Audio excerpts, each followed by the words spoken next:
Pronto, estamos no ar. Olá, partners do Meeting Educacional, tudo bem com vocês? É uma honra tê-los aqui conosco. Eu sou Fred Silveira, gestor comercial da Escola Baiana de Medicina e Saúde Pública, curador e apresentador do Meeting Online. Está começando agora o penúltimo episódio da nossa 6ª temporada, que terá 9 capítulos, passando pelos principais desafios dos líderes e gestores educacionais que buscam a sua própria evolução, a melhoria da sua instituição de ensino e a transformação da educação. Mensalmente, e às vezes mais do que isso, estaremos por aqui, sempre trazendo convidados de alta relevância para o setor educacional, e você terá a oportunidade de interagir com eles. Se você está assistindo no YouTube, inscreva-se no nosso canal e aproveite para assistir aos outros episódios desta e das demais temporadas. Um agradecimento mais do que especial aos nossos apoiadores, as marcas de excelência do mercado educacional que estão conosco nessa temporada. Principia Soluções Financeiras, Brandil Inteligência e Consultoria, Somos Young, Actifly Martech, Somos Cobra Fix, CRM Educacional, Qualinfo Tecnologia para Educação, Strix Educação, Avaliação e Projetos e Unibolsas Brasil. Os últimos encontros do ano aqui no Meeting Online normalmente nos trazem uma reflexão sobre o que nos espera no ano seguinte. Apesar do nosso movimento estar mais voltado ao ensino superior, consideramos fundamental nos conectarmos com a educação básica, como fizemos nos últimos anos, com conteúdos especiais nos nossos eventos presenciais e online. Em 2024, resolvemos ir além. Criamos uma edição especial para falar dos desafios e tendências do ensino básico para 2025, ajudando os profissionais do setor a entenderem melhor o cenário que se desenha para o próximo ano. Para isso, trouxemos painelistas com grande experiência e conhecimento, com trajetórias que se complementam para trazer um contexto completo na educação básica em 2025. Bettina von Stá, sócia fundadora da BV Stá Tecnologia e Educação, Daniel Antonucci, CEO da CRM Educacional, e Wilson Abdon, CEO do Grupo Perfil de Educação e diretor do Cinep da Bahia. Na mediação, Edmilson Cardial, publisher da revista Educação e revista Ensino Superior. Durante o evento, pedimos que vocês deixem seus microfones mutados e fiquem muito à vontade para usar o nosso chat para fazer suas perguntas e comentários. O nosso time está aqui, pronto para recebê-las e colocá-las na conversa, como parte fundamental do nosso encontro, com a interatividade que só quem está aqui ao vivo consegue ter. O encontro está sendo gravado e, posteriormente, será publicado em nosso canal no YouTube. Inclusive, peço também a você que está aqui presente, se inscreva lá no @Meeting Educacional no YouTube, combinado? Bom, Edmilson, agradeço a sua presença e dos nossos painelistas. Passo a palavra para você fazer a abertura e, em seguida, trazer os nossos convidados para a conversa. Um ótimo evento a todos. Está no mudo, Edmilson? Agora. Vamos lá. Boa tarde a todos. Obrigado, Fred. O tema é muito adequado nesse final de ano, desafios e tendências da educação básica, porque nós estamos numa mudança muito grande na educação, né? Hoje, essa semana, o Conselho Nacional de Educação aí aprovou aí a questão do ensino médio na regulamentação, mudou para o MEC, a questão de como trabalhar o autismo nas escolas, a questão da inclusão. Isso tudo vai mexer muito. 2025 vai ser um ano muito mexido nessa questão da educação. Felizmente, para melhor, vai ter muita discussão, muita polêmica, mas eu acho que o caminho que está sendo traçado é um caminho muito adequado. Mas eu faço questão de falar sobre essas coisas porque nossos convidados vão abordar outros aspectos, porque os desafios para 2025 são enormes. A Bettina von Stá, ela é uma pessoa especializada em tecnologia, educação, colaboradora aí de várias instituições, palestrante. Bettina, fala-se muito aí nessa questão de uso do impresso e não da tecnologia. Na Suécia mesmo, o papel voltou agora, depois de ter sido expulso da sala de aula, ele volta, né? E a questão de tecnologia um pouco menor. Eu acho que há um movimento geral de que a tecnologia ela veio e, como tsunami, atingiu todo mundo, agora está havendo um certo recuo e as coisas estão ficando no lugar, eu acho que adequadamente. Questão do celular, escola, pode, não pode, é ruim, é bom. Fala um pouquinho para a gente, qual é a tua opinião, como é que você está vendo essas questões de tecnologia na educação básica. Então, a gente está vendo que o assunto está muito quente, né?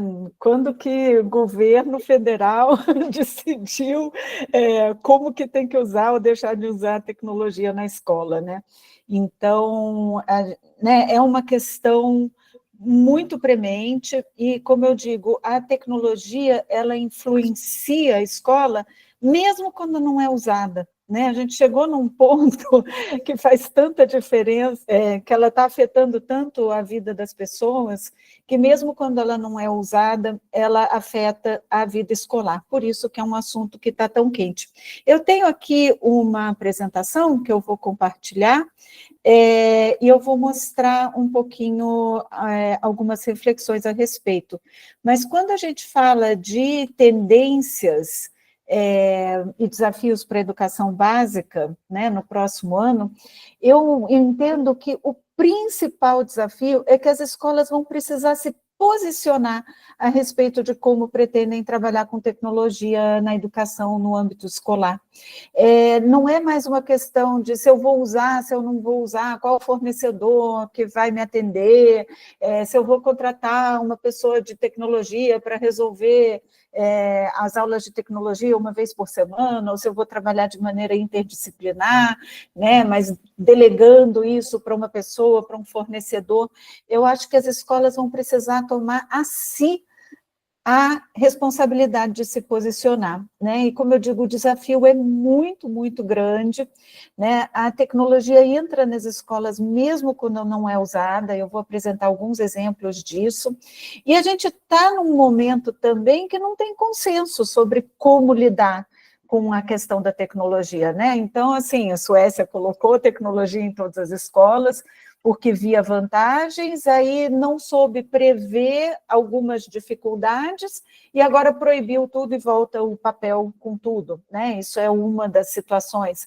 Mas tem outras questões que a gente tem que levar em conta também, que é a formação sobre tecnologia para lidar no mundo tecnológico, o letramento digital, o letramento midiático, o letramento agora de inteligência artificial, né? Então, a gente tem muitas questões que estão surgindo, que ainda não foram digeridas nem pela sociedade, muito menos pelo sistema educacional, sendo que o sistema educacional é o que é convocado a dar respostas para a sociedade a respeito disso, e a gente também não tem fornecedores consolidados, sabe, aquele fornecedor que...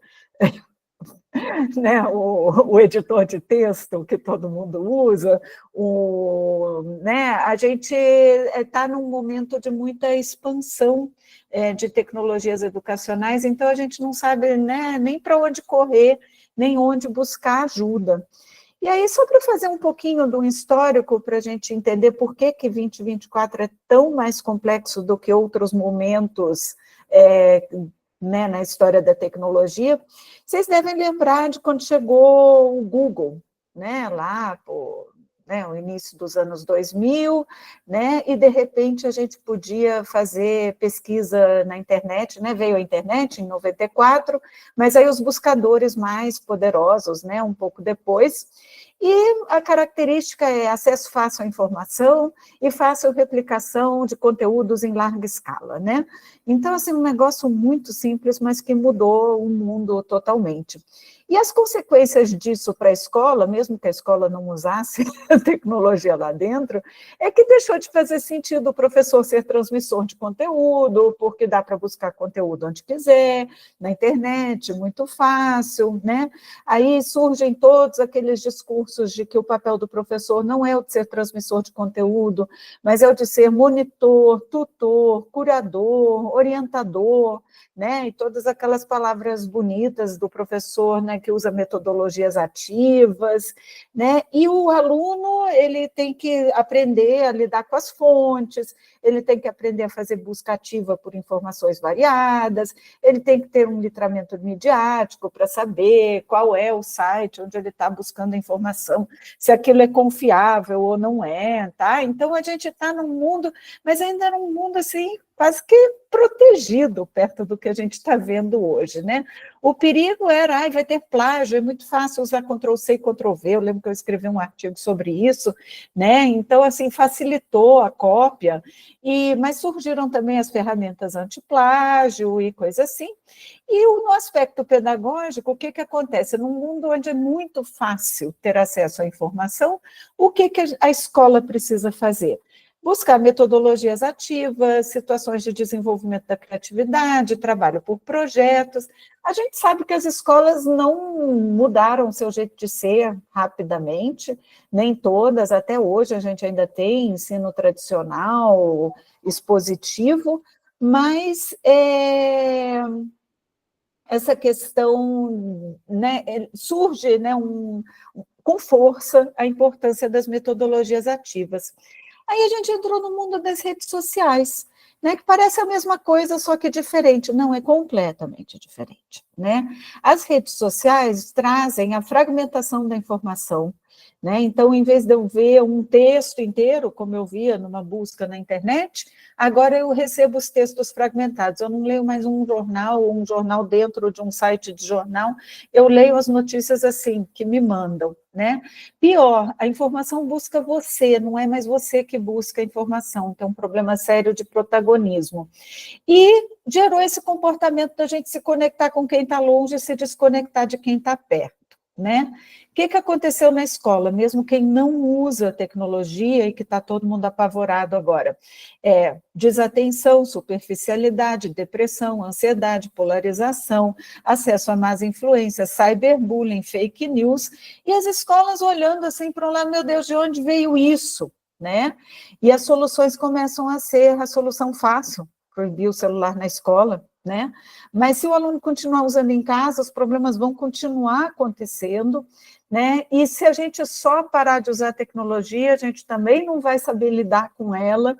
E então, assim, o mundo das redes sociais já trouxe assim um problema e um desafio que, como eu digo, a escola tem que se posicionar, ela tem que dizer como que a gente vai trabalhar com essa situação. O que surge junto com as redes sociais no aspecto pedagógico?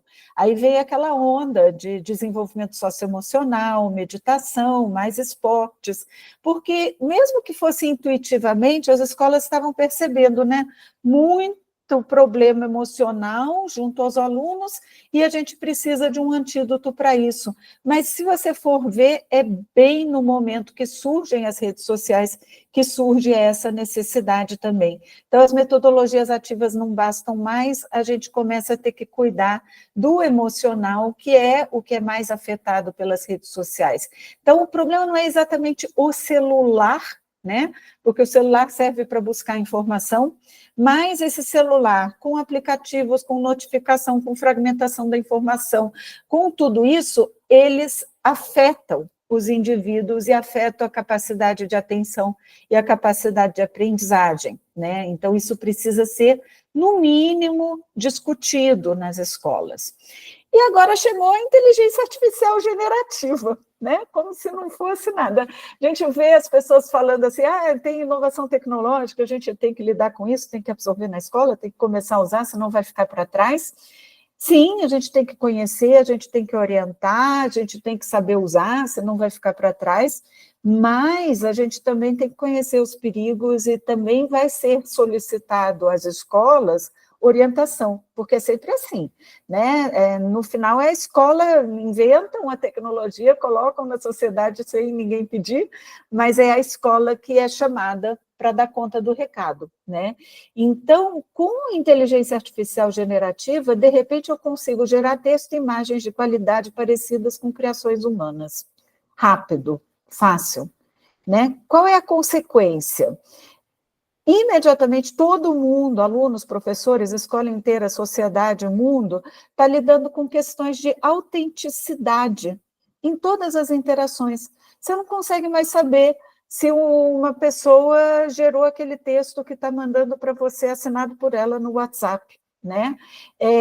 Você começa a ter questão, né, todas as fraudes possíveis, mas mesmo na questão da simples interação, eu produzi um texto usando inteligência artificial, as pessoas já não sabem mais, né, de onde veio aquele conteúdo, aquela imagem, tá? Então, questão de autenticidade é uma questão, assim, que vai ter que ser trabalhada junto com inteligência artificial, e não é proibindo, porque se a gente proibir, a gente também não vai gerar os antídotos, né, para lidar com isso, e então começa a ter aqueles problemas, o que é verdadeiro, o que é falso, o que é feito por humano, o que é feito por máquina, questões existenciais, com quem que eu estou falando, essa pessoa se interessa por mim, como é que a gente se interage com uma máquina, ela se interessa por mim, não se interessa, eu existo, eu não existo, tá? Então a gente começa a ter problemas existenciais que vão além dos questões comportamentais que a gente tinha antes, né? E alunos que vão agora com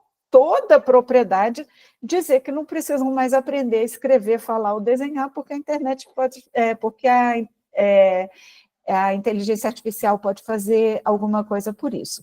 E não tem antiplágio que funcione com inteligência artificial. Hoje eu li no Globo que parece que a PUC-Rio desenvolveu uma ferramenta antiplágio que funciona, mas não existe nenhuma comprovada, testada, e se você acusar alguém de plágio que não é para plagiador, você também vai estar com um problema enorme, tá? Então, assim, a gente vai ter problema de autenticidade na sociedade inteira e na escola também. E aí eu já diria que, assim, em termos de pedagogia, não vai mais bastar metodologia ativa, não vai bastar desenvolvimento socioemocional. A gente vai ter que trabalhar muito, muito, muito os aspectos atitudinais e procedimentais, exatamente para a gente ver as etapas de produção, da construção do conhecimento. Isso vai ter que ficar cada vez mais visível, porque se o resultado final não mostra mais o processo, a gente vai ter que olhar para isso diretamente na escola, e a gente vai ter que discutir com os alunos os prazeres e os dissabores da aprendizagem, o propósito, porque, ok, eu não preciso mais saber escrever, mas o que eu aprendo se eu deixo a máquina escrever por mim? Né? Se é tão importante saber escrever para desenvolver o pensamento e até o cérebro da gente, né? O desenvolvimento de escrita vem junto com o desenvolvimento cerebral, né? Foi por isso também que a Suécia tirou o digital, porque eles descobriram que o ato de escrever desenvolve o cérebro de uma maneira diferente do ato de teclar. Imagina se todo o processo de escrita agora os alunos acharem que não precisam mais fazer. Então, a escola vai ter que ter acordos, vai ter que ter combinados, vai ter que ter atividades em sala de aula em que você vê o aluno pensando e queimando neurônio, porque o produto final não diz mais nada, né? Então, assim, pensa o tamanho de desafio para um sistema que há séculos se baseia na avaliação do resultado entregue pelos alunos, né? Que agora não vai mais servir exatamente como prova de desenvolvimento do conhecimento.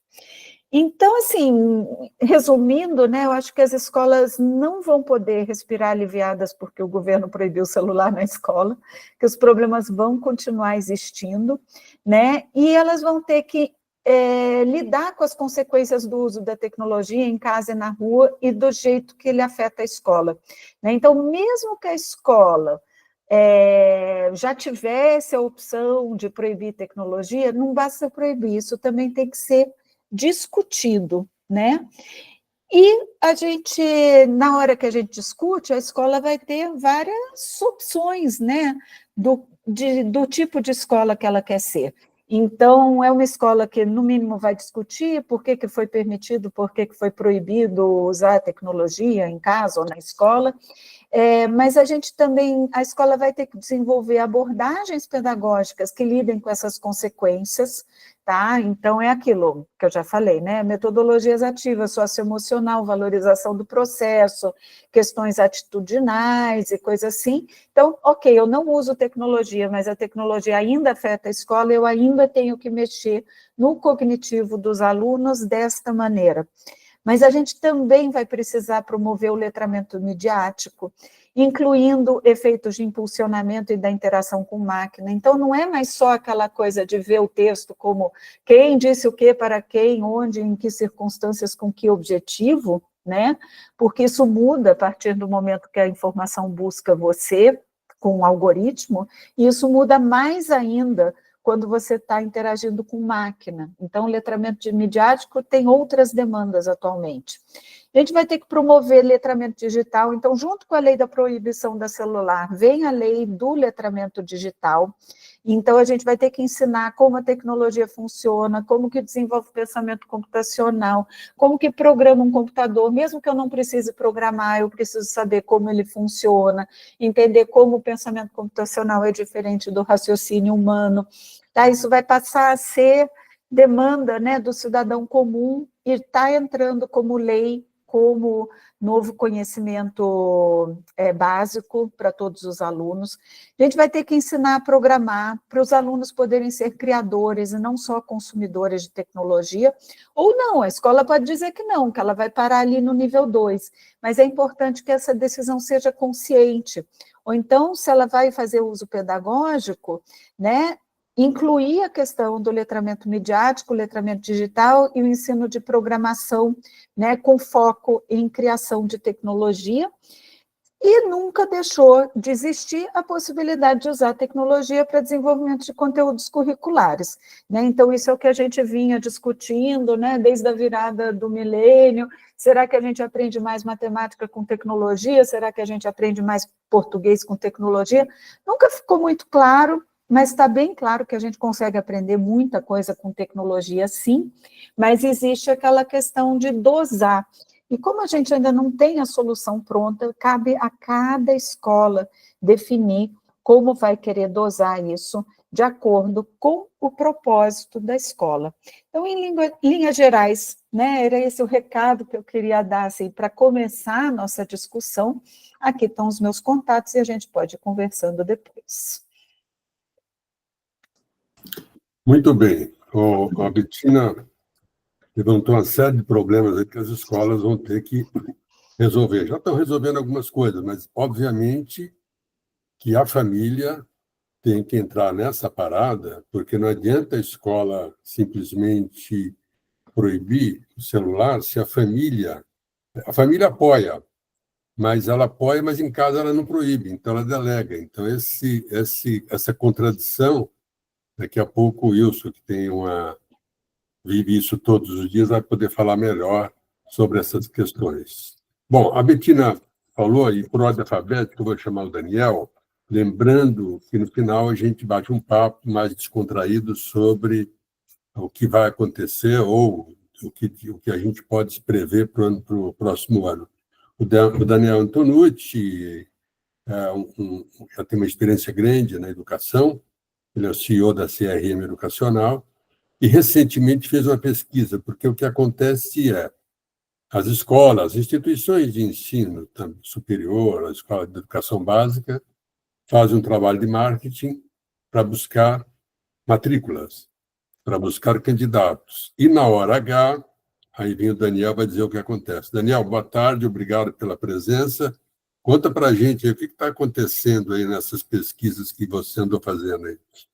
Boa tarde, Edmilson, boa tarde, Bettina, Wilson e todos os participantes do Meet, um prazer estar aqui com vocês, e foi muito bacana ouvir as considerações da Bettina, bem relevantes para o momento que a gente está vivendo, né, e você trouxe coisas que, do ponto de vista pedagógico, eu desconhecia, sabe, Bettina, que eu estou mais conectado aqui com a parte de gestão, com a parte de marketing, né, e vendas, e é bem interessante você trazer essas questões pedagógicas, porque eu sou pai, né, então eu já passei por aquele momento de escolher a escola dos filhos, e uma das coisas que a gente faz enquanto pai, o Wilson deve receber isso todo dia, é qual o modelo pedagógico da sua escola, né? E o engraçado é que os pais chegam com essa demanda como se eles fossem conhecedores profundos de modelos pedagógicos, né? A gente quer saber, tintim por tintim, o que a escola está fazendo, o que a escola está usando, e muitas vezes a gente não conhece profundamente para poder avaliar, mas como pais é o que a gente quer, né?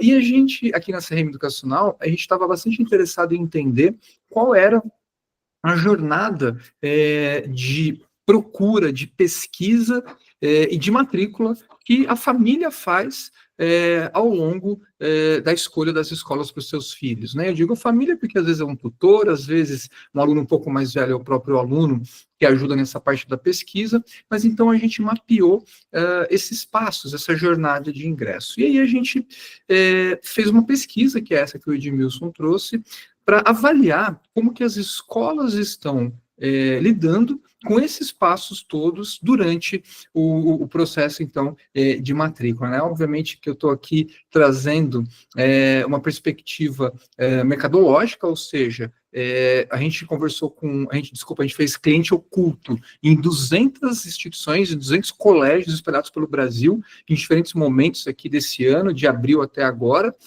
justamente para avaliar como que cada uma dessas escolas está lidando com esse processo, né? Então, eu vou compartilhar minha tela aqui rapidamente para mostrar um pouquinho desses resultados que a gente coletou, né? Muito importante, né? Quase 90% dos brasileiros valorizam a experiência de compra tão ou mais do que a do produto ou serviço. É claro que a gente não pode reduzir a educação a um produto ou um serviço, mas a gente entende que a experiência no processo de escolha, ela faz parte também de uma experiência de cliente, né? E aí o que a gente fez para a gente fazer essa pesquisa nesses clientes ocultos? A gente criou uma persona, né? A gente criou uma criança que precisa estudar, que a gente chamou de Cris. Então, o Cris, ele tem 6 anos de idade, ele está matriculado no primeiro ano do ensino fundamental, ele adora esportes e games, e o pai dele foi transferido de cidade. Então, a gente criou uma persona de uma família que tem um filho de 6 anos e que o pai está mudando de cidade e que ele precisa encontrar uma escola para o filho dele naquela nova cidade, né? E ele pegou algumas indicações com pessoas que trabalham com ele na nova cidade que ele vai trabalhar, e começou a pesquisar, então, essas escolas. Esse foi o discurso que a gente utilizou com as 200 escolas que a gente conversou ao longo desse tempo. E a gente separou essa pesquisa em 3 fases.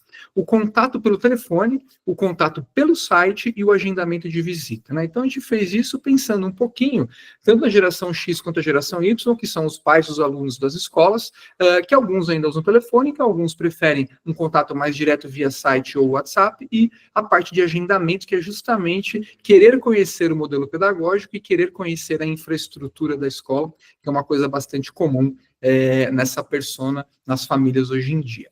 E aí a gente separou essa experiência em 10 pontos, em 10 índices, para a gente fazer a análise do resultado dessa pesquisa que a gente fez. E agora eu vou trazer para vocês o resultado médio dessas 200 escolas em cada um desses critérios que a gente utilizou, né? Então, o primeiro critério foi se os canais de contato, eles estão funcionando. Parece básico, né? Mas o que a gente olhou? Se o telefone divulgado no site e o formulário de contato, eles estão funcionando. Por que a gente criou esse critério? Porque a gente percebeu que alguns não funcionavam, né? E aí a gente chegou na seguinte conclusão: 82% funcionaram e 18% não funcionaram. Ou o site, o telefone não atendia, não funcionava, não completava, ou o formulário de contato, quando se dava o enviar, ele não estava funcionando. E aí a gente aproveitou e olhou também, legal, depois que eu fiz o contato, quem retornou lá na parte de formulário, né? Do formulário enviado, 67% retornaram, 33% não retornaram, né? Então, estou falando para vocês que de 200 escolas, 66 escolas simplesmente não retornaram o contato via formulário, né? Então, é um número que chama a atenção da gente, né? E também das 200 escolas, 36 o telefone que estava divulgado no site não funcionava, né? Então, qual que é a nossa visão aqui, né? A nossa visão é que nós estamos perdendo oportunidades de matrícula dessas pessoas que queriam conversar com a gente. O segundo critério foi o tempo de resposta do retorno de contato do formulário. Então, eu fui lá como pai, entrei no site, mandei um formulário de contato, estou esperando um retorno, né? Qual foi o tempo médio de retorno? Então, o nosso critério é quem retornou no mesmo dia e quem não retornou no mesmo dia. A gente sempre fazia os contatos pela manhã, justamente para dar o tempo do dia inteiro da escola retornar, né? E olha só que interessante, 36% apenas retornaram o contato no mesmo dia, e 64% não retornaram o contato no mesmo dia. E do universo todo, 54% teve um retorno tardio e 46% não houve nenhum retorno. Então, se a gente mandou o contato, o formulário, e não houve retorno, né? Então, de novo, é uma perda de oportunidade de matrículas que a gente tem dentro do nosso processo, dentro do nosso funil.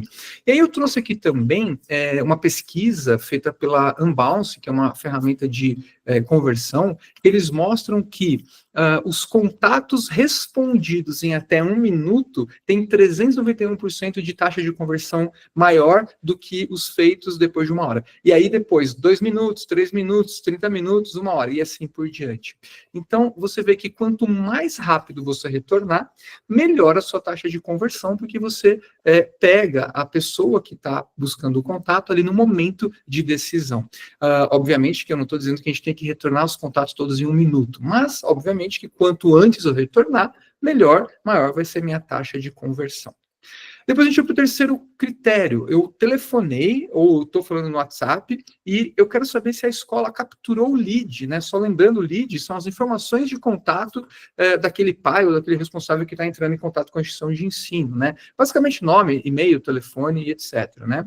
Então, houve a preocupação de capturar os dados do lead durante o atendimento. Então, olha que interessante, 55% das escolas não se preocuparam em capturar os dados do lead. O que significa? Eu liguei, telefonei, né, perguntei, tem curso tal, tem o turno tal, quanto custa, isso e aquilo, a pessoa me respondeu e desligou. Não me perguntou o nome, não perguntou meu telefone, não perguntou meu e-mail, nada, né?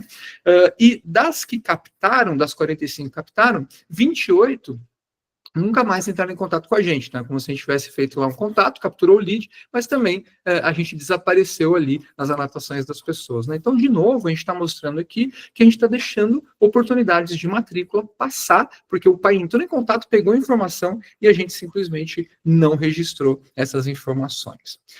Depois a gente fez uma comparação. Eu pedi as mesmas informações por telefone e no formulário ou no WhatsApp.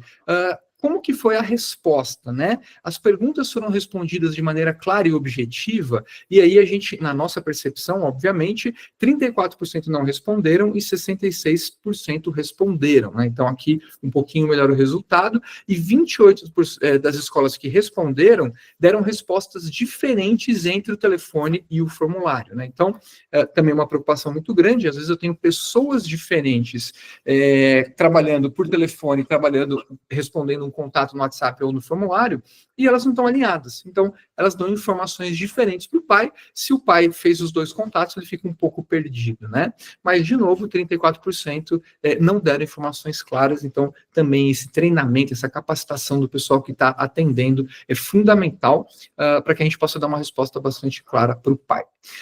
O critério 5 foi se a escola está desenvolvendo um relacionamento com o pai, né? Então, a equipe desenvolveu um relacionamento durante a experiência, né? E aí a gente percebeu que 76% não desenvolveram nenhum relacionamento. O que significa isso? Elas responderam as perguntas de maneira a seguir um script, a seguir uma informação ali que já estava pré-planejada e terminaram a ligação, independente se capturaram ou não o lead, né? Então, 76% simplesmente responderam, 24% desenvolveram um relacionamento, ou seja, pediram mais informações, depois entraram em contato, acompanharam, né? Então, de novo, é pouco, porque eu preciso me manter em contato com esse pai ao longo da jornada dele, até porque a gente sabe que o pai sempre vai olhar 2, 3, 4, 5 escolas para tomar uma decisão, né? Então, se eu simplesmente me afasto e abandono ele nesse processo, nessa jornada, ele vai acabar dando preferência para aquele que se conecta com ele.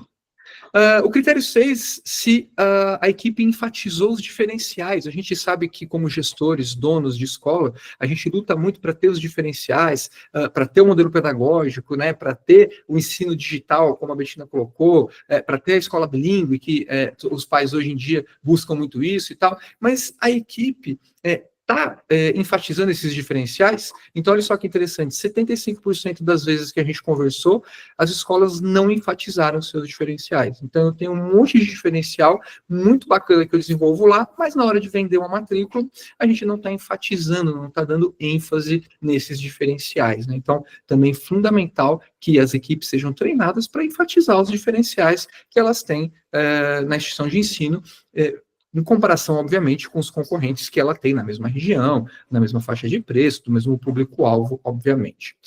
A gente também avaliou se, ao longo do processo, ao longo da jornada, foram enviados materiais e conteúdos complementares, né? Vídeos, infográficos, e-books, ou seja, qualquer material que complemente as dúvidas e a experiência dos pais e responsáveis naquela jornada, né? E apenas 24% compartilharam algum tipo de material e, na nossa percepção, recebendo essas informações, apenas 10% faziam isso de forma automatizada, ou seja, mandava alguma coisa, passava 2, 3 dias, mandava alguma outra coisa, passava 2, 3 dias, mandava alguma outra coisa, se conectando com os responsáveis naquela jornada, né? De novo, muito pouca construção de relacionamento ao longo da jornada. Depois do critério 8, se havia um convite da própria instituição para visitar a escola, porque a gente sabe que a jornada de matrícula passa por conhecer a escola e o modelo pedagógico, então, será que as escolas estão incentivando os pais a fazer a visita? E aí já tem, obviamente, uma melhora aqui, 38 convidaram para fazer a visita com data e hora agendada, e 10% convidaram para fazer a visita, mas sem hora agendada. 52% não convidaram para visita, então a gente entende que esse 52% tem uma chance menor também de conversão. E de todo mundo que tinha agendamento de data e hora, apenas 2% possibilitavam que o pai entrasse e escolhesse a data e a hora que ele quer fazer o agendamento da visita dele. A gente também entende que o pai podendo escolher a data e a hora, a gente aumenta a conversão de visitas realizadas, porque vai estar ali muito mais fácil para ele encontrar os horários e agendar. O critério 9, se houve confirmação de visita, então, se a equipe realizou um dia antes, 2 dias antes, no mesmo dia, a confirmação da visita, e a gente detectou que 83% não confirmaram a visita, só 17% confirmaram. Grande parte dos que confirmaram foi 60% por e-mail e 40% por outros canais, SMS, WhatsApp e telefone, né? Então, de novo, muita gente não confirmando a visita. Muitas vezes o pai esquece, o pai tem outro compromisso, surge uma reunião, surge um compromisso de trabalho, e aí a gente não lembra ele daquela visita. E quando eu vou confirmar a visita e ele fala, putz, não vou poder ir, é uma chance de você reagendar, né? Então, é melhor você reagendar antes dele não ir do que depois que ele não foi. E, por fim, o último critério que a gente avaliou, o follow-up após a data da visita. Então, pai foi ou o pai não foi, a gente fez o reagendamento da visita ou não, né? Então, 91% não fizeram o follow-up e apenas 2 escolas insistiram em mais de um follow-up com o pai, né? Então, ou seja, de novo, a gente percebe aqui que as práticas de comercial, de vendas, de conversão em matrículas, ainda não estão tão estabelecidas nas escolas, né? Então, acho que a ideia era trazer essa visão para vocês do resultado dessa pesquisa, né, de como que está a maturidade do processo de captação de alunos e matrículas nas escolas, né? E aqui um resumo de pontuação, né, ou seja, quantas escolas estiveram em cada uma das faixas que a gente criou aqui. Resultado péssimo de 1 a 2 pontos, né? De 0 a 1 ponto, desculpa, ruim de 2 a 3 pontos, regular de 4 a 5 pontos, bom de 6 a 7 e ótimo 8, 9 e 10 pontos, né? Então a gente percebeu que 22% das escolas elas tiraram entre 0 e 1 pontos, ou seja, só pontuaram em em nenhum ou em um daqueles critérios. 35% de 2 a 3 pontos, 20% de 4 a 5 pontos, 16% entre 6 e 7 pontos e apenas 7% entre 8 e 10 pontos, né? No fim de tudo, o que a gente chegou, né? Aqui a 3 grandes conclusões, né? Fazer o básico bem feito, ou seja, Todos esses 10 critérios que a gente mostrou aqui, eles bem feitos, já nos coloca à frente de grande parte do mercado. E eu não estou falando nada demais ali. Esses 10 critérios que a gente mostrou são processos muito simples de você organizar e de você gerenciar dentro da sua escola. Reforçar os diferenciais da sua escola durante os momentos de contato com o lead, super importante, e retornos rápidos e agendamentos de visita e follow-ups ajudam demais a melhorar as taxas de conversão.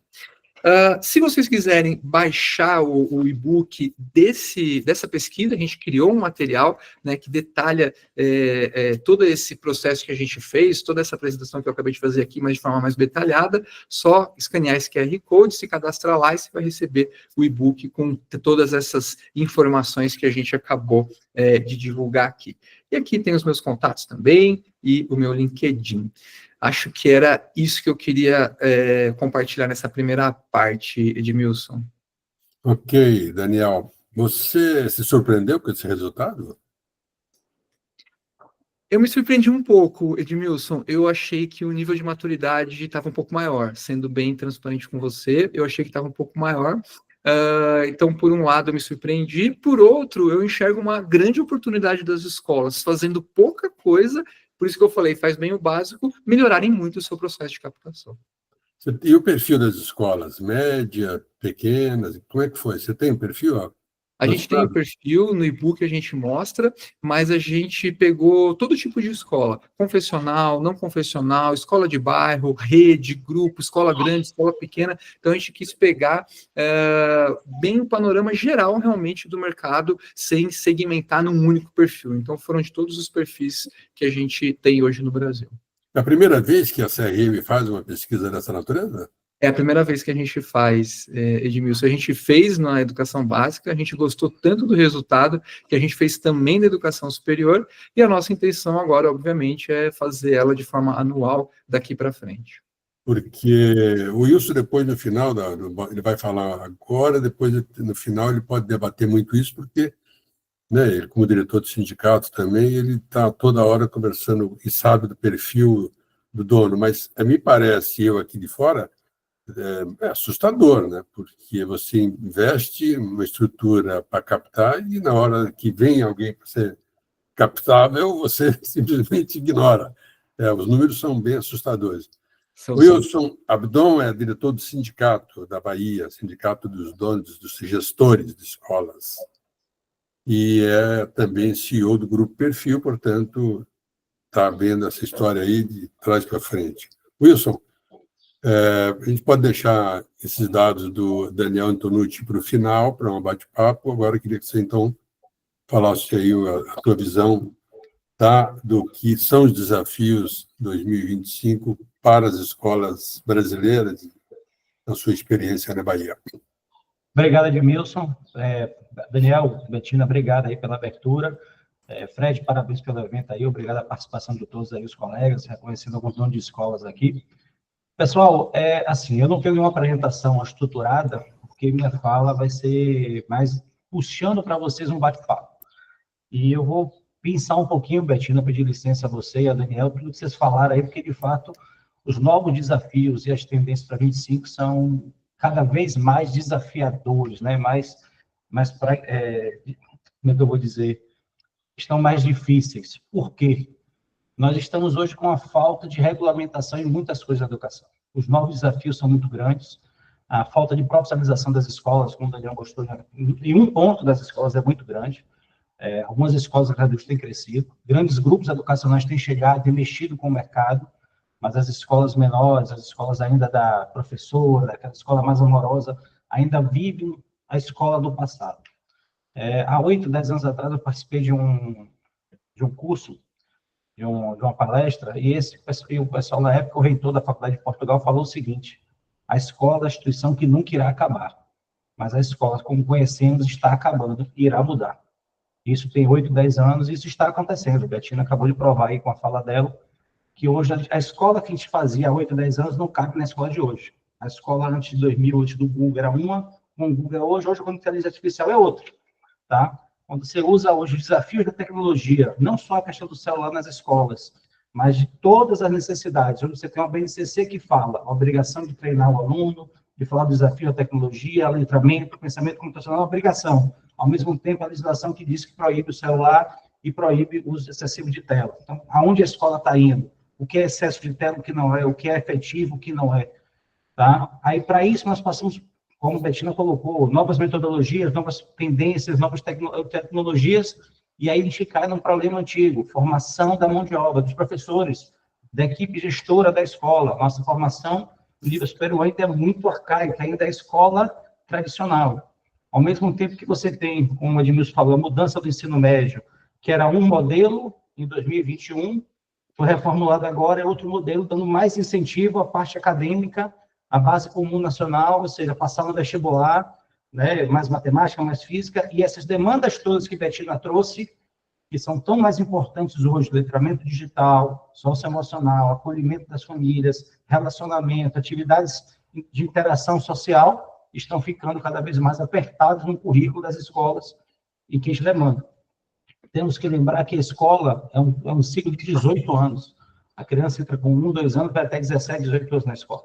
Então, dividir todo esse aprendizado, toda essa utilização de tecnologia, toda essa dinâmica dentro dos anos da escola é muito importante, respeitando a fase da criança, a infância, a primeira infância de 2 a 6 anos de idade, o que precisa ser desenvolvido com essa criança, de 6, 7 até 10 anos, o que é que precisa também ser desenvolvido, ser cuidado, ser incentivado nessa criança, sem que ela perca a criatividade, interesse no estudo, interesse na leitura, a prática da leitura, mas não podemos deixar de ver que o ensino médio, o Fundamental 2, a partir de 11, 12 anos, ela precisa começar a entender a parte digital, porque o nosso mundo é digital, e não tem volta à inteligência artificial, não tem volta à tecnologia, tá? Nas escolas, no nosso mundo, no dia a dia. Hoje, quem trabalha sem um celular, sem um e-mail, sem um computador, sem internet, sem inteligência artificial, tá? Então, hoje, nossa questão hoje da educação, trazendo uma provocação à Bettina, para as próximas perguntas,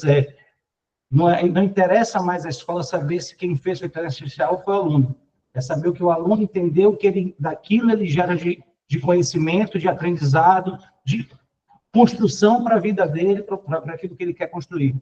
Então, a gente não está mais interessado em quem construiu o conhecimento, quem escreveu o livro, e sim o que é que eu entendo do que está aqui escrito, se é verdade ou não, se faz sentido, tem uma visão muito mais de criticidade daquela informação, né, da fonte, se aquilo é real, se aquilo é válido, e como é que eu uso isso na minha vida, no meu aprendizado. E quando a gente fala de tecnologia, que é um dos maiores desafios da escola, eu até anotei aqui, a gente tem que pensar em tecnologia não somente para a educação, para mensurar o aprendizado, para melhorar a qualidade de ensino do aluno, e sim a tecnologia para a gestão da escola, que é o que o CRM faz. É trabalhar os dados de acompanhamento de matrícula, os dados de acompanhamento de performance de sua captação, os dados de aprendizagem, os dados de gestão da sua escola financeira. Hoje, se a escola que não trabalhar com tecnologia, para a gestão dos dados, com gestão de dados dentro da sua instituição, é uma escola que está fadada a acabar.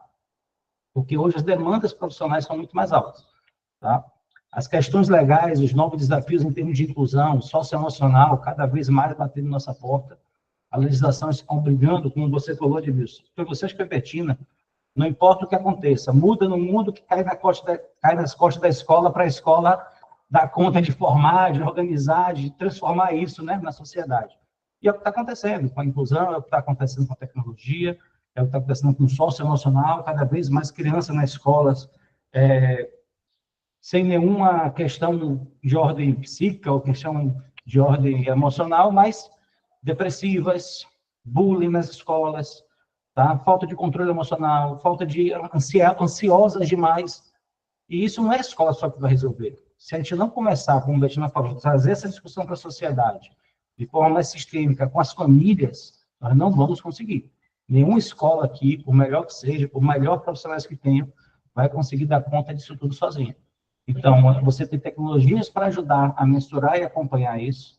Você tem, dentro de sua proposta pedagógica, o trazer a família para dentro da escola, para trazer para essas discussões, tá? E juntos buscarmos, sim, soluções, que não é, para mim, não passa nada pelo legislativo, nada pela lei, pela judicialização da coisa, e sim pelo entendimento do que é ser humano, do que é qual é a função de educar para o mundo, né? Como o Daniel falou, quando você vai escolher, os pais vão escolher uma escola, O que eles mais querem na escola não é uma proposta inovadora, não é uso de tecnologia, não é um espaço bonito, não é uma sala maker, não é uma robótica, não. Eles querem acolhimento. Eles querem alguém que abrace o filho deles e diga, olha, é humanidade, e aqui nós vamos cuidar de seu filho, pode confiar. E, claro, entregar um bom conteúdo, bons profissionais, bons professores, e fazer todo aquele aparato que a escola precisa entregar. Mas, antes disso, o que eles mais procuram nas escolas, isso é uma fala geral, é acolhimento.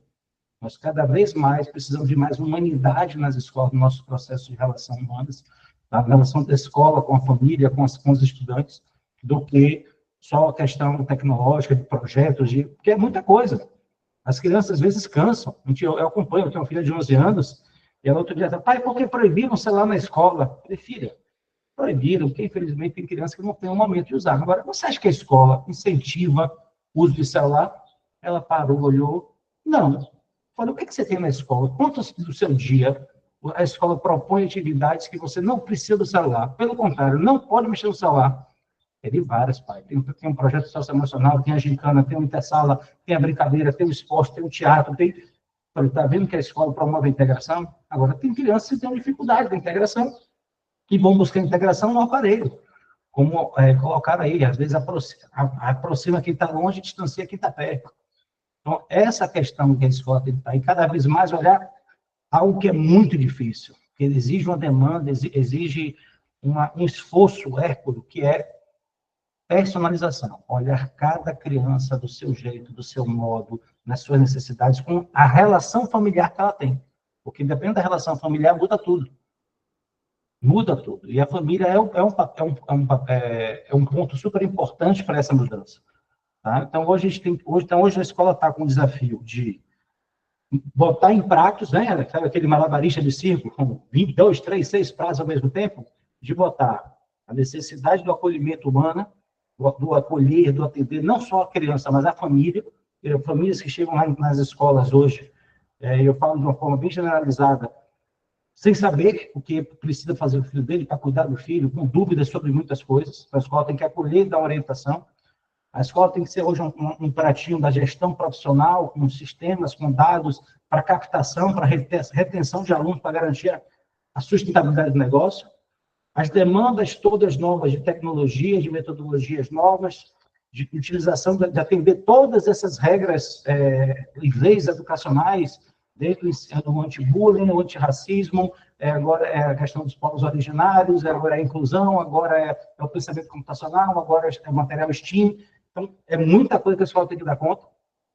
Tem também essa questão hoje da gestão, de organização de processos, de formação de equipe, de profissionais, professores que não vêm dessa cultura, que não vêm dessa escola, que não sabem exatamente como funciona, né? Aí tem a demanda do bilíngue, demanda de vocês terem uma escola, um professor que fale 2 línguas, para poder trabalhar tudo isso em outra língua, não basta ser só em português, também tem que ser em inglês, em mandarim, em espanhol. Então, você começa a trabalhar isso, e a gestão cada vez mais isolada, e por isso que eu agradeci a Fred por esse encontro, a gente poder compartilhar um pouquinho, né? E te ver isso hoje no sindicato, a demanda das escolas muito perdidas, porque é muita coisa para dar conta. Cada vez mais, tudo cai no colo da escola, tudo cai na escola do diretor da escola, dos professores da escola, e a gente tem que estar nesse malabarismo aí, tá? Não estou falando isso como desabafo, mas como um cuidado que a gente tem que ter entre nós, pares aqui, gestores escolares, e com a comunidade, para que elas entendam que o papel da escola é tão fundamental, mas não é simples. E a gente precisa do entendimento disso das famílias, os governos só querem impor para as escolas as coisas, então a gente tem que tomar um cuidado em como interpretar essas leis, como aplicar isso dentro da escola, sem perder o foco na profissionalização, na gestão, na organização, que senão a escola não fica sustentável, tá? Eu acho que eu fiz um panorama rapidinho, tá? Eu acho que é melhor deixar para as perguntas aí, para a gente depois ir trazendo, mas é basicamente isso, pessoal. Assim, são tantas demandas, tantas dificuldades hoje que colocam para as escolas, e o papel do gestor hoje é ficar de malabarista mesmo, né, do diretor de escola, ficar segurando esses pratinhos e tentando botar agora um pouco mais de tecnologia, agora um pouco mais de acolhimento, agora vamos pensar um pouquinho na captação, que não pode ser só no final do ano, como o Daniel falou, é um processo de um ano inteiro. O uso da tecnologia ajuda nesses processos, aí você vai para a parte financeira, tem que ter um olhar muito cuidadoso de precificação, de você evitar sendo canabilizado. Vocês entenderam, me perdoem. Nessa questão dos grandes grupos educacionais. Então, assim, esse é o maior desafio das escolas. E o papel da gente do sindicato hoje do Sinep é isso, é acolher e tentarmos juntos orientar as escolas para as melhores práticas de gestão, de organização, e para que elas consigam se sustentar ao longo dos anos. Obrigado, Wilson. Olha, depois de ouvir o Daniel, a Betina e agora você, eu estou preocupado com os donos de escolas. Como é que os caras vão ter estofo intelectual, estofo na questão até de saúde mental para segurar essa onda? Porque é muita confusão, né? Se você pega a questão tecnológica, a questão na ponta. O Daniel, ali com aquela pesquisa, eles constataram o seguinte, olha, o dono não está sabendo, mas o negócio vai mal à beça, porque ele não consegue controlar alguém que pega no telefone e que despreza aquele contato telefônico, que não dá continuidade nem nada. Então, é realmente uma coisa muito, muito preocupante, né? E uma pergunta que eu te faço, e aí já abrindo para a Betina e para o Daniel para a gente falar, o dono de escola hoje, com perfil, você conhece muito bem os perfis dos donos das escolas da Bahia, e aí acho que dá para generalizar. Mas o dono de escola está preparado para esses novos tempos, Wilson? Eu vou lhe dizer com 99% de certeza, a maioria não. Tá? Poucas escolas no Brasil, eu conheço, que os gestores estão se profissionalizando e organizando equipes profissionais para dar conta dessa demanda. Porque uma escola hoje de médio porte, 600 alunos aí, 500, 600 alunos, ela não pode estar mais só na mão do gestor, do diretor da escola. Ela tem que ter uma equipe não só pedagógica, coordenação, para tomar conta da parte pedagógica, com todas essas demandas, mas tem que ter um bom núcleo de tecnologia, um bom núcleo de administração, de marketing, de captação, de retenção financeiro para trabalhar. Você tem que começar a montar uma equipe para que você consiga dar conta. O dono de escola sozinho, que tenta, por uma questão de custo, de má precificação, tocar uma escola de 600, 700 alunos sozinho não vai. Eu vejo escolas até grandes, com mais de 1.000 alunos, que o gestor ainda quer ser polvo, né? Aquele cara que tem mão em tudo e bota a mão em tudo. Não vai. Por isso que a gente aqui hoje se descentraliza, e aconselha muito a descentralizarem, porque senão a gente não vai conseguir, porque, de fato, a saúde mental, emocional é grande. No final do ano piora, viu? Porque vem a despesa de final de ano, aí começa a reforma, a matrícula, a captação, se eu não tiver aluno, aí o concorrente está dando desconto, o concorrente lança uma sala nova, né, que não é para ser visto como concorrente, a escola vizinha tem que ser um parceiro, você tem que ter esse diálogo com as escolas vizinhas, que às vezes é difícil, porque a concorrência brigando por aluno no preço, porque é pior ainda. Então, a nossa informação para os diretores primeiro, ter uma boa relação com seus vizinhos, segundo, busquem descentralizar e formar equipes com suas áreas para você conseguir crescer e sustentar e não infartar. Mas com esse caminho aí já abrindo, por favor, o Daniel e a Betina podem interromper para participar do papo. Mas você acha que com isso a tendência é uma concentração? As escolas vão ser adquiridas, porque um gestor hoje de uma escola pequena ou média, ele não vai ter saúde para aguentar essa pressão, né? Verdade. E não tem como compartilhar custos, porque ele tem só uma escola. Isso está acontecendo, tá? A educação básica sempre foi vista como uma das maiores características da gestão básica, essa descentralização, né? Muitas escolas, cada um com seu dono, não tinha grandes grupos. E os grupos de investimento perceberam que a educação básica é um bom negócio se você conseguir fazer uma gestão profissional. Claro que para isso você tem que fazer o quê? Você tem que agrupar escolas, você tem que fazer uma gestão interna que você consiga dar conta de um grupo, diluir custo, e cada escola você tem seu diretor que descentraliza bem a operação. E com isso, os grandes grupos têm comprado médias e grandes escolas, grandes players. Aqui em Salvador, recentemente, um grupo comprou 4 escolas e já está montando mais uma. Ou seja, estão crescendo para cá e isso vai minando, porque eles chegam com muito investimento, né? Grandes fundos, investidores, com grande nível de profissionalização, na parte principalmente de captação e retenção de alunos, grande utilização de tecnologia, porque tem pessoas preparadas para isso, e estão chegando e assumindo o mercado, dominando, e as escolas pequenas, mais uma vez, ficam mais pressionadas, com dificuldade, e acaba que eles vão cedendo ou vão brigando por preço, vão se segurando, vão mantendo no relacionamento com a família aquele número de alunos, até que vai diminuindo, uma hora fica inviável. Ô, Daniel, se você quiser fazer alguma pergunta, você que criou essa confusão aí de dizer que ninguém atende ninguém, que está tudo ruim, fala aí com o Wilson aí alguma coisa.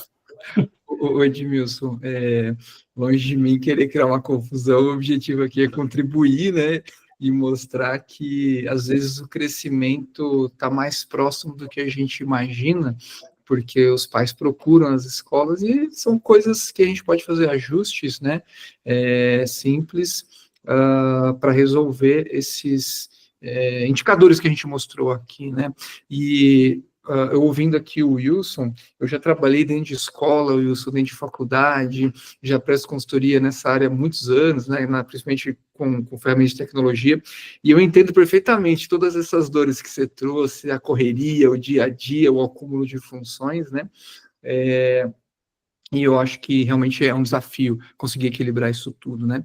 E aí eu estou voltando agora para meus tempos de faculdade, eu me lembro que tinha um conceito de tamanho ótimo, né? De uma empresa. Às vezes, se ela é muito menor do que aquele tamanho ótimo, ela pode não dar certo, e se ela é muito maior do que aquele tamanho ótimo, ela também pode não dar certo, né? E eu acho que talvez o desafio das escolas nesse momento seja justamente esse, né, Wilson, de encontrar o seu tamanho ótimo, né? Então, ou seja, olha, dada a minha infraestrutura, a minha região, né, as pessoas que eu atendo, o público, o ticket médio, o meu tamanho ideal é entre 200 e 250 alunos, né? Não posso nem ter menos, nem ter mais do que isso.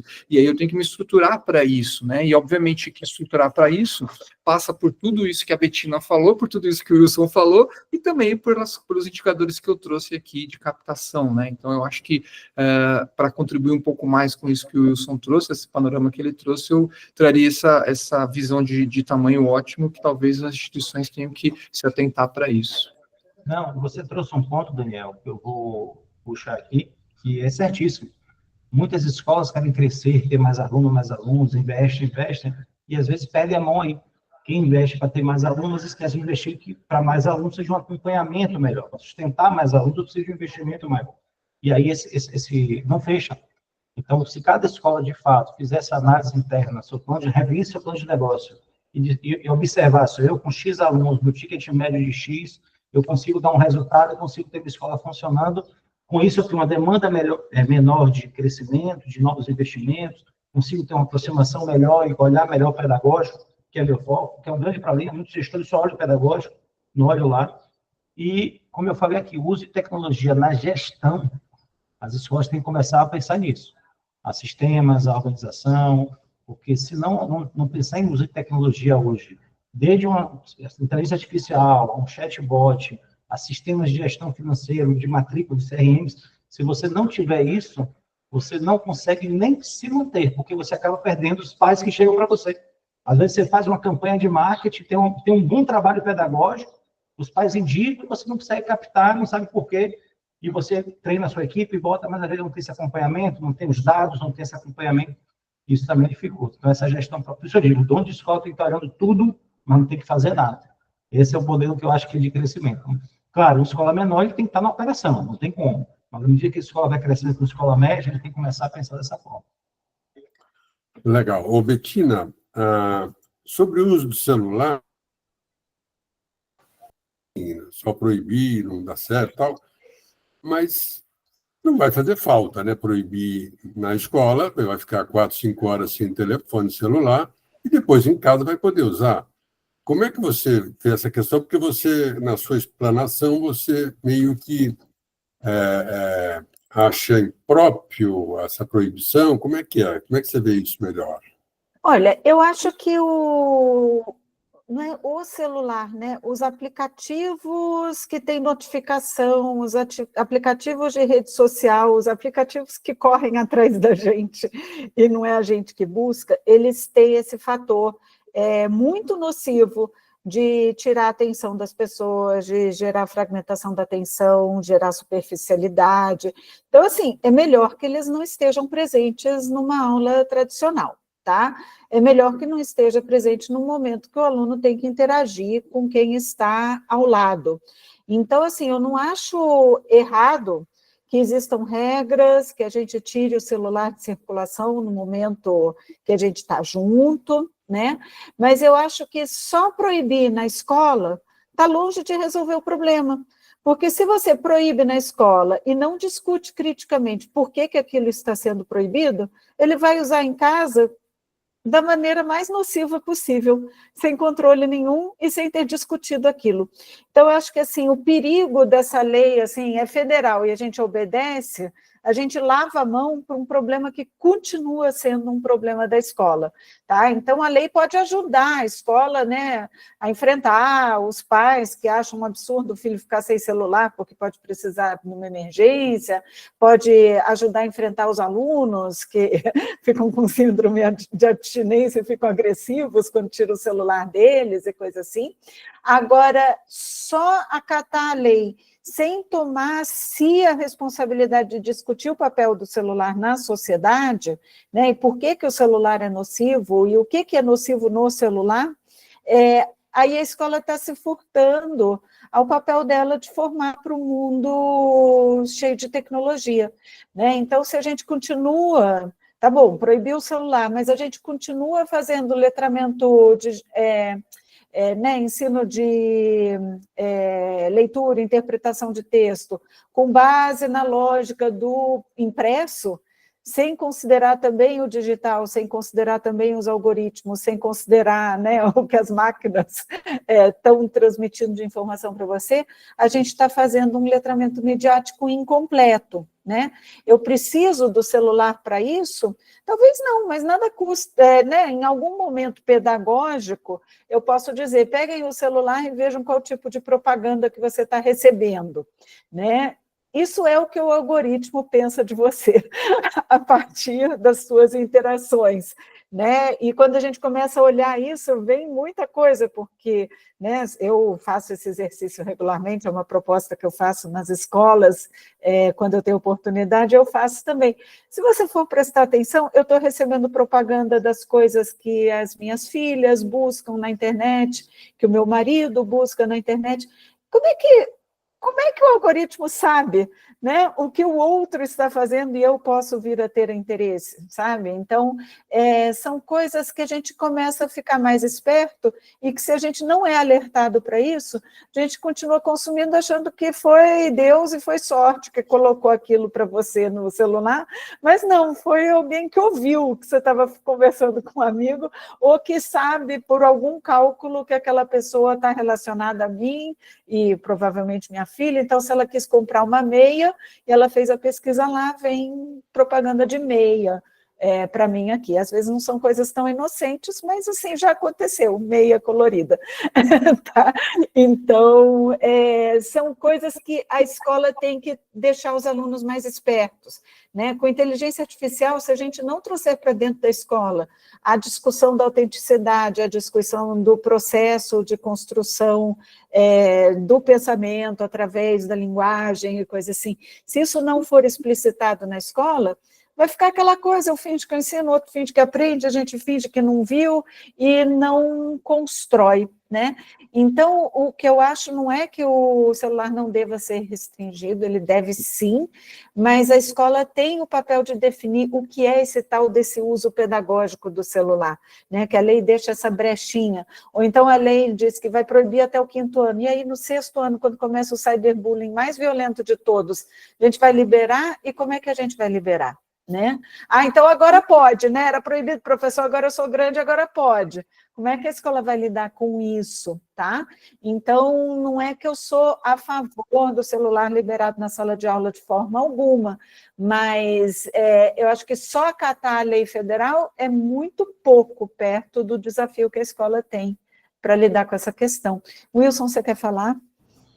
Não, eu queria pedir a palavra, Bettina, para complementar, porque você falou uma coisa muito importante, que eu acho que foi importantíssimo esse momento, a proibição do celular nas escolas, para que a gente amplie a discussão. Infelizmente, no Brasil, a gente tem que primeiro ter a lei, para depois entrar na discussão mais profunda, né? Eu concordo com você, não é proibido na escola que vai resolver. E como foi feita a proibição? A partir de 11 anos, onde começa, de fato, os maiores problemas, né, que você deixa aberto. E aí a lei vem com uma brecha bem legal. Ela fala o seguinte, o aluno pode levar para a escola, mas não pode usar na sala de aula. Quantos olhos, quantas pessoas a escola tem que ter para garantir que nenhum aluno, no escola, no espaço coletivo, nenhum aluno vai mexer no celular. E vai ter que ter o armarinho para trancar o celular, tempo para levar o celular e buscar o celular, o tempo já é tão escasso. O meu celular, por ordem particular, quem autorizou você pegar no meu aparelho? Tem uma nova regulação do CNE que proíbe o aluno ser retirado de sala e ficar sem atividades. Ou seja, tem mais, as relações hoje com a escola hoje estão de muita proteção para o aluno, sem olhar de fato o que a escola precisa desenvolver, que até a educação é disciplina. E o celular passa por isso, que hoje o aluno olha para o professor e fala, meu celular ninguém vai mexer, quero ver tomar de minha mão. E aí? Eu estou falando de escolas particulares, que eu já ouvi esses casos, na minha eu já ouvi de escolas particulares de alto nível A. E as Você mães... proibiu, Wilson? Você proibiu na sua escola celular? Nós somos uma escola, como a Betina falou, bem posicionada em relação à tecnologia. Somos uma escola tecnológica. Nós já damos, inclusive, sediamos um Chromebook para cada aluno a partir do 6º ano para trabalhar com Google for Education, que é uma plataforma que você unifica o acesso, gerencia o acesso. Então, você tem um controle mais do que o aluno está acessando ou não. Mas celular já era proibido. Agora, proibido de utilizar em sala, não de trazer para a escola, porque ainda tem a questão da família, de o aluno do ensino médio pegar o Uber, às vezes pede o iFood no intervalo, ou no intervalo na saída para almoçar na escola, não quer almoçar na cantina, no restaurante, não, a mãe não autorizou sair, então ele pede o Uber, pede o iFood. Então, tem a questão de hoje que nossa vida está dentro do celular. Ninguém tem um teletaxi, você liga, pede tudo no aparelho. A comida, o transporte, o cartão do banco para pagar a cantina, é no celular. Então, hoje nós estamos a fazer o Pix, é no celular. Então, hoje nós temos essa discussão que eu falei. A questão não é o uso do celular, não é o uso da tecnologia. Sim, esses aplicativos que seduzem, que tomam o tempo da criança, que ficam notificando, que nos buscam, como a Betina bem colocou. Vou adotar essa fala, viu, Betina? Me permita. Que bom. O celular, os aplicativos que escutem te conversando aqui e saem aparecendo, ofertando coisa para você depois, tá? Que isso é que atrapalha a vida do ser humano. E cabe muito mais a família orientar o adolescente, ou não deixar estar lá, a proibir o uso, a orientar em casa, não só a escola orientar, mas a família, do que apenas proibir na escola. Wilson, qual foi a reação das famílias, dos seus alunos, quando você proibiu o celular? Eles aplaudiram ou reclamaram? Você tem polos, tá? Você tem famílias que aplaudem, você tem família que reclama. Você tem aluno que acha até que, enfim, fizeram algo, e tem aluno que diz, não, vou ficar sem meu celular, como diz Betina, entra em parafuso, em estado de desmame. De abstinência. De abstinência. E, assim, a escola acaba que a lei ajuda a escola nesse sentido, porque não é a escola que está proibindo, é a lei. Então, todos têm que cumprir. Então, tira um pouco da responsabilidade, a escola não quer que tenha. Não tem que justificar tanto. Mas os problemas disso ano que vem, todas as escolas vão colher. As escolas vão ajustar em Fundamental 2, olha, eu vou ser mais sincero, as escolas de Fundamental 2, anos finais, né? A partir de 11 anos a 18 é que vão sofrer. De infantil até 10 anos, nenhuma escola tem problema. Eu não tive um pai reclamando, só elogiando. Eles não levam para a escola. Muitos não têm. Os que têm, você pede para guardar, ou pede para mim não mandar mais, a mãe aceita. Aí o de 6º ano vai estar empoderado. O problema é de onde eles não proibiram só o uso. Mas no intervalo, uma escola com 300, 400 alunos vai controlar como? Ô Wilson, tem uma grande escola em São Paulo que proibiu o uso do celular, as famílias todas aplaudiram, mas numa visita de campo aí que eles fazem, foi algumas mães esconderam, olha, filho, leva, mas só use se você precisar, mas mandaram. Então é uma loucura, porque você tem aí, a escola é responsável, mas num caso como esse, é um caso mais... A família tem que ter uma consciência também, senão é o seguinte, desequilibra. A escola vai numa direção, a família vai em outra. E para a família é melhor deixar a escola resolver por ela do que ela entrar na discussão, né? E aí eu vou pegar um gancho com a pesquisa de Daniel. Se a escola não consegue fazer os canais de comunicação funcionar para matricular, Imagine para falar com 300, 400 famílias que quer sair mais cedo, que tem um problema, que não sei o quê, que quer falar com o filho porque o filho está doente lá, que manda o filho doente para a escola, tem que dar um remédio, quer conversar com a criança. Imagina como é que vai ficar as escolas nessa demanda operacional. Imagina. Wilson, eu estou rindo aqui de desespero por vocês.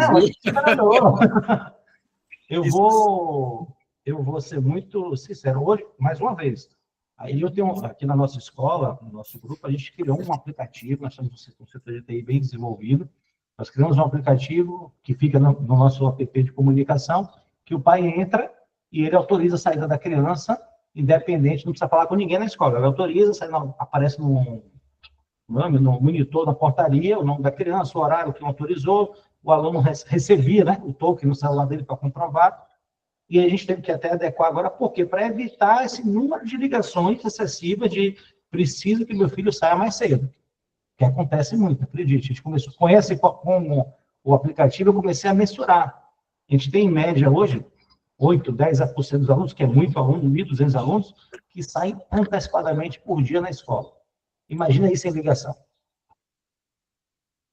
Quantas call center tem que ter para receber ligação? Libera.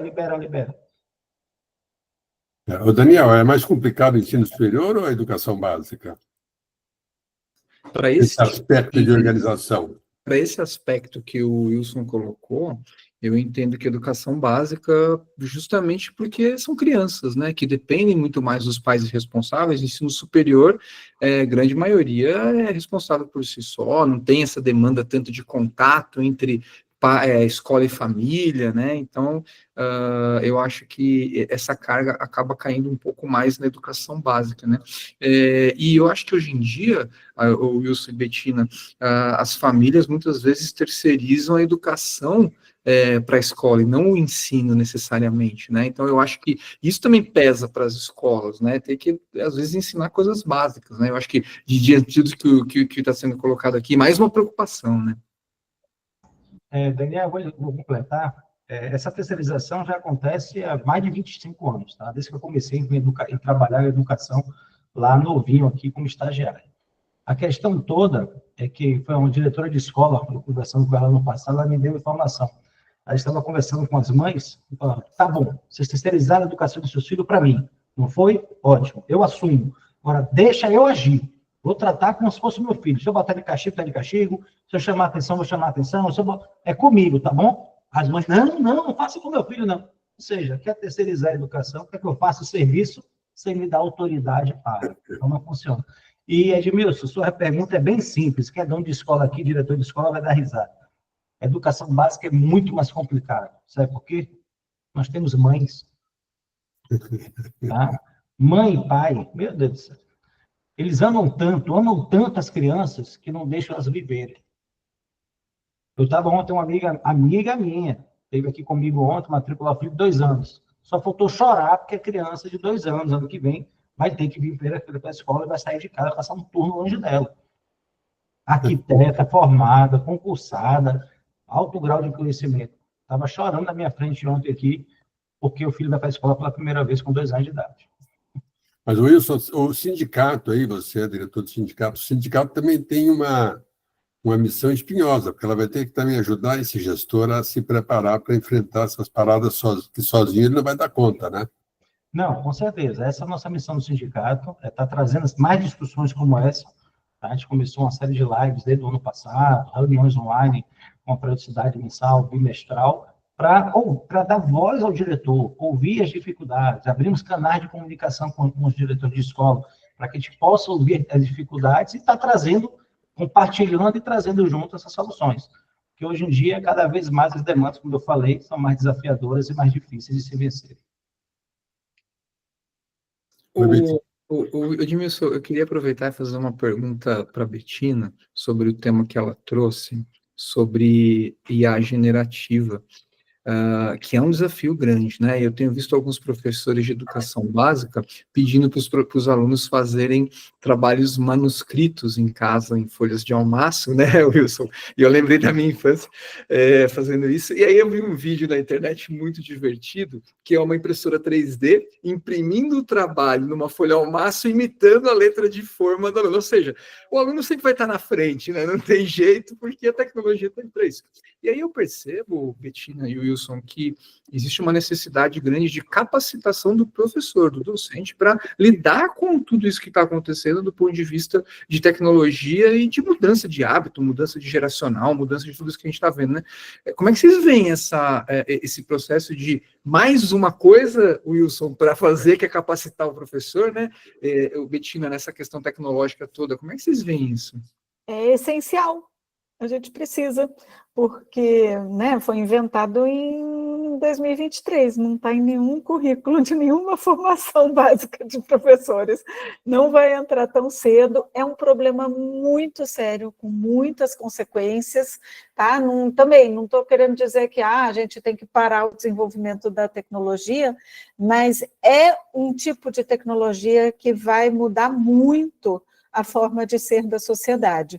Então, eu acredito que a gente precisa de formação de professores para entender o fenômeno, para refletir sobre formas pedagógicas, para trabalhar, para ter certeza que a gente não pode abrir mão da construção do conhecimento da escrita e do pensamento, por mais que existam atalhos. Então, assim, empoderar o professor, tá? Está surgindo, assim, aos montes, formação de professores do tipo, use inteligência artificial para preparar suas aulas, conheça o aplicativo tal, descubra maneiras de usar a inteligência artificial na sala de aula para motivar os alunos e coisa assim, que é interessante, né, do ponto de vista da produtividade do professor, mas eu acho que muito mais importante do que isso é uma formação de senso crítico, de compreender o potencial e os limites, de empoderar o professor para tomar as decisões dele, para criar, porque ele vai ter muitas ferramentas com as quais criar, né? Mas eu acho que esse momento, assim, de sentar, refletir, entender, trazer uma consultoria para a escola, é importante, porque senão os professores vão se sentir muito vendidos. Muito bem, nós estamos aqui já caminhando para o final do nosso encontro.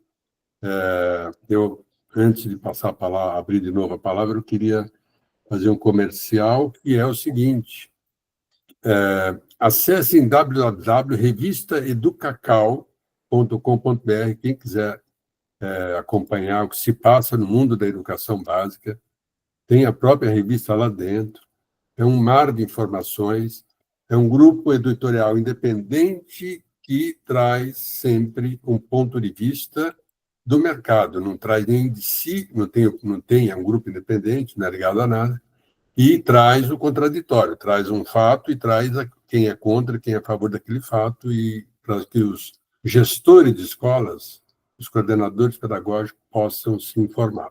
Bem, então vamos agora às considerações finais aí, começar pela Betina, que foi a primeira a abrir. Betina, considerações finais sobre esses nossos desafios para 2025. Fala, Fred, você ia falar? Edmilson, deixa eu só quebrar não é quebrar o protocolo, deixa eu fazer o seguinte: a gente sempre tem aqui uma dinâmica, e você vai entrar nessa dinâmica também, tá, Edmilson? Apesar de você ser o mediador, esse aqui é a surpresa, só quem acompanha aqui sabe. É o seguinte: nas considerações finais, tá, que a gente chama aqui de a pérola do meeting, que é assim, a consideração final, aquele insight final, aquilo que quem chegou até aqui não pode ir embora sem levar para a sua escola, para aplicar na sua escola. Então, vai ter insight de tecnologia da Betina, vai ter insight de captação do Daniel, vai ter insight de gestão do Wilson, e o Edmilson, como mediador, também vai trazer o que mais chamou a atenção dele aqui para a gente poder levar isso para casa, tá? Mas antes disso, deixa eu só fazer rapidamente os nossos comerciais aqui, tá? Alguns, como diz o João Vianney da Roper, os avisos paroquiais, tá? Então, deixa eu fazer mais um agradecimento especial aqui aos nossos patrocinadores, tá? Princípio, Soluções Financeiras, Brandil Inteligência e Consultoria, Somos Yang, Actifly Martech, Somos Cobra Fix, CRM Educacional, Qualinfo Tecnologia para Educação, Strix Educação, Avaliação e Projetos e Unibolsas Brasil. Caso a sua pergunta não tenha sido respondida, ou você quiser entrar em contato com o Meeting, propor algum tema, conversar conosco, ser parceiro em algum produto, o nosso e-mail é o contato@meetingeducacional.com.br. E as nossas redes sociais são @meetingeducacional no YouTube e Instagram e Meeting Educacional no Facebook e LinkedIn. Falando em contato, a gente convida todos os participantes a responder nossa avaliação, que será enviada por e-mail a todos os inscritos, e também, enquanto rolam as considerações finais, também vou colocar o link aqui no chat, tá? Ela é muito importante para que a gente possa melhorar continuamente os nossos encontros. O último capítulo da nossa 6ª temporada vai ser no dia 5 de dezembro, uma quinta-feira, às 16 horas. A gente vai estar, inclusive, com o pessoal da Roper, falando sobre o que nos espera em 2025 na educação superior privada. Em breve a gente dá mais detalhes, mas já coloque na sua agenda para não perder esse grande encontro.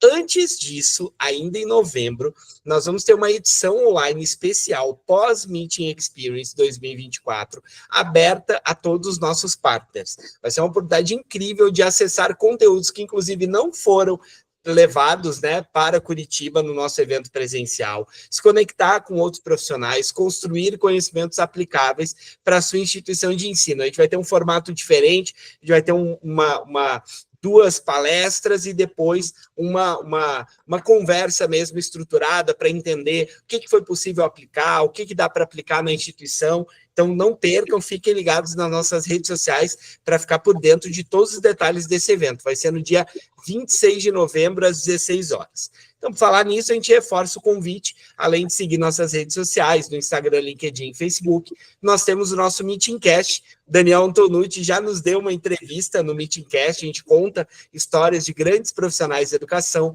e ele está lá no Spotify, Pocket Casts, Amazon Music e Google Podcasts. Fiquem ligados nas nossas comunicações para não perder nada dos nossos conteúdos e próximos eventos. E você, que nos dá a honra de acompanhar aqui no YouTube, se você gostou, dê o seu like, compartilhe esse conteúdo com seus pares, com as suas escolas. A gente viu aqui algumas pessoas trazendo no chat a vontade, né, de ter acesso a esse conteúdo. A gente disponibiliza gratuitamente, então se inscreva no nosso canal, esteja conosco fazendo o Meeting Educacional online.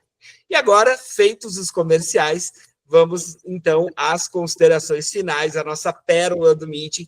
Vou começar, né, aqui com a Betina, agradecendo. Betina, muito obrigado, sua estreia, né, aqui no nosso Meeting online. Estou muito feliz, acho que foi extremamente importante aqui, a gente viu belíssimos feedbacks aqui no nosso chat. Muito obrigado pela presença, suas considerações finais e o seu insight final, a pérola do Meeting. Muito obrigada pelo convite, realmente fiquei muito feliz de poder estar aqui conversando com vocês. E eu acho que, assim, a gente traz a notícia de que o fim do mundo está próximo, mas eu acho que a gente também tem que trazer um pouco de esperança, e o que eu posso dizer para as escolas é que, sim, tempos turbulentos estão adiante de nós, mas o que a gente faz numa hora dessas? Eu acho que a gente tem que se prender muito, muito, muito fortemente ao nosso propósito. Então, o que é o mais importante da sua escola? É o acolhimento, é a excelência, é a formação de liderança, formação de criatividade, sei lá, ser a escola do bairro onde as crianças são felizes. O que é o mais importante, né, na sua escola? Porque é tendo muita clareza do seu propósito, do seu perfil, que você vai tomar as decisões com relação à tecnologia. Né? Então, não tem receita pronta, não esperem receita pronta, não esperem que alguém venha com a solução, mas olhem para si mesmos e digam o que a gente quer, né? O que é importante nessa escola. E se a tecnologia estiver atrapalhando, tira a tecnologia. Se ela puder ajudar, traz para dentro. E se você puder usar esse perfil de aluno para lidar no mundo tecnológico, melhor ainda, tá? Mas as escolas têm que se conhecer e, a partir daí, elas vão saber tomar as decisões melhores e buscar ajuda onde precisar. Obrigada. Maravilha, muito bom, muito bom. Betina, mais uma vez, obrigado pela presença. Queria agradecer, né, também a presença, Daniel Antonucci, já nosso parceiro aqui, nosso habitué, né, já está com a gente, já participou de outras edições aqui, do online, do presencial, mas é sempre revigorante, né, porque você sempre traz conceitos novos, hoje não foi diferente. Então, Daniel, queria te agradecer pela presença, né, e junto com as suas considerações finais, pedir aí o seu insight final, a pérola do meeting. Ô Fred, obrigado mais uma vez pelo convite, pela oportunidade e poder acompanhar esse trabalho brilhante que vocês fazem. O nosso Meeting Cast deu quase 2 horas, né? Então tem que ter paciência para ouvir ele, né, Fred? Apesar de ter sido um papo bem legal, foi um papo longo, mas muito gostoso. E, ô Fred, eu não vou inventar muito nas minhas considerações finais, cara. Minhas considerações finais, elas vão ser bem, assim, objetivas. E é um pouco do que eu falei durante o nosso bate-papo. Faz o básico bem feito, porque a gente está perdendo muita oportunidade de matrícula simplesmente por não fazer o básico bem feito. Aqueles 10 critérios que a gente apresentou é o básico do básico, não tem invenção nenhuma lá, não tem coisas muito avançadas, não estou falando de growth, de ads, não estou falando de nada, estou falando assim, faz o básico bem feito para matricular um pouco mais de alunos. Então, acho que esse é o meu recado para quem está aqui ouvindo a gente hoje. Maravilha, eu adoro eu gosto muito, né, já tinha ouvido em outras ocasiões, em outros contextos, né, você trazer esse ponto, eu acho que isso é absolutamente aplicável, né, fazer o básico bem feito, isso é muito bom. Wilson Abdon, meu querido amigo, também, né, eu acho que é sua estreia no online, mas já esteve com a gente no nosso Meeting Bahia, né, já esteve participando do nosso evento, a gente tem embora, como eu falei lá no início do evento, né, o nosso movimento, o Meeting Educacional, ele é pelas nossas raízes, né, ele é um pouco mais voltado para o ensino, a educação superior, mas a gente já vem aí, pelo menos há uns 2 anos, construindo conteúdos específicos, dando alguns passos, né, nesse contexto aí da educação básica. Então, Wilson, dentro dessa perspectiva, é uma alegria ainda maior poder te ter aqui, né, muito obrigado pela tua presença, e queria também, né, suas considerações finais e o seu insight final, a sua pérola do meeting. Obrigado, Fred, mais uma vez aí, obrigado pelo convite, sempre à disposição. Espero que o MIT seja agora um grande parceiro do Cinep Bahia para a gente fazer e avançar nessas formações, nesses cursos, nesses encontros com a educação básica. Aí agradecer a presença do meu amigo Gilberto, parceiro aí, Joelma, pessoal, Felipe. E eu deixo um recado para vocês, apesar de um cenário meio terrorista que eu criei, né, preocupante, na verdade, é o desabafo, de fato, do que te escuta todo dia na gestão, e o que eu deixo é, se profissionalize. As escolas têm que se profissionalizar, olhar para dentro, para seus processos, para as pessoas, para a formação da equipe de professores, e o uso de tecnologia consciente, tanto na gestão como para a parte educacional, né? Na parte de produção de conteúdo. Eu acho que esse é o nosso desafio diário, e nunca esqueçam do nosso propósito, que é a educação com amor, com acolhimento, e o motivo que vocês, todos nós, escolhemos estar nessa área de educação. Temos algo a mais do que apenas ser bom gestor de tudo, é educar com amor e mudar a geração futura. Acho que esse é o nosso maior propósito. Não esquecemos disso nunca. Maravilha, é isso mesmo. Me uno aí ao abraço, né? Tem várias figuras aqui conhecidas, né? Talvez pela minha configuração de tela não apareçam todos, né? Mas me uno ao abraço aí aos nossos amigos. Meu querido amigo aí, Leonardo Roth, trouxe um pouco do que é o nosso propósito aqui no chat, né? A gente precisa, eu, né, que sou profissional da educação superior, a gente precisa ter essa conexão para poder não só ver de onde, simplesmente, né, numa visão simplista, de onde vêm nossos alunos, mas como é que a gente se integra, né, como é que a gente se comunica, como é que a gente prepara, né, esse caminho. Então, acho que isso é muito bacana. Obrigado a todos os amigos presentes. Falar em amigo, Edmilson, a gente não combinou isso, né? Você estava ali fazendo as considerações, te peço desculpas até por eu ter te cortado, mas eu queria que esse evento ele encerrasse, né, com o mediador. Eu queria que você tivesse aí a palavra final aí do evento. Você fez aí, como sempre, perguntas extremamente importantes.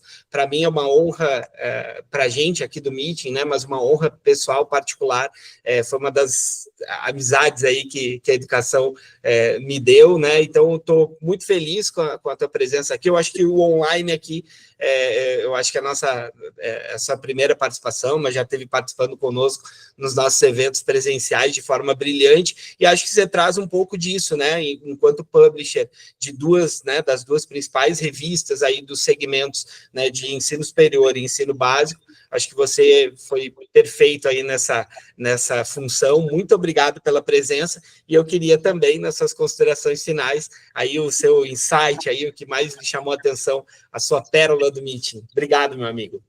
Olha, eu não tenho pérola nenhuma, porque, na verdade, os três aí é que têm pérolas porque estão com a mão na massa. Eu estou aqui apenas servindo aqui, tentando distribuir a bola no meio de campo. De qualquer modo, o que eu posso é agradecer ao convite, o convívio com o amigo Daniel, com a Betina, minha amiga também, e com o Wilson, que eu já vi na Bahia, mas que agora estamos mais próximos, a tela nos aproximou mais pelo tempo que nós ficamos juntos. Agradecer demais. E, mais uma vez, eu acho que se eu posso dar alguma contribuição, é a contribuição do que nós produzimos do ponto de vista jornalístico. Então, mandei aí pelo chat o www.revistaeducação.com.br, está à disposição. Eu posso dizer que eu saí daqui animado de fazer mais coisas com o gestor, porque, coitado, depois que eu vi aqui dele, eu estou com dó, viu, Wilson? Então, e, aliás, a revista foi criada com esse objetivo, então, é uma revista que serve para o gestor, para os líderes da educação.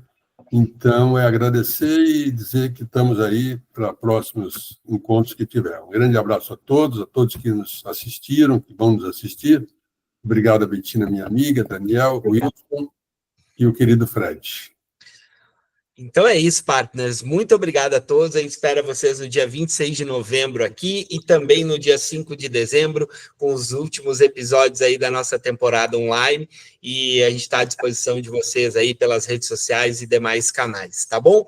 Muito obrigado a todos e até a próxima. Tchau, partners. Um abraço, gente. Tchau, tchau. Tchau.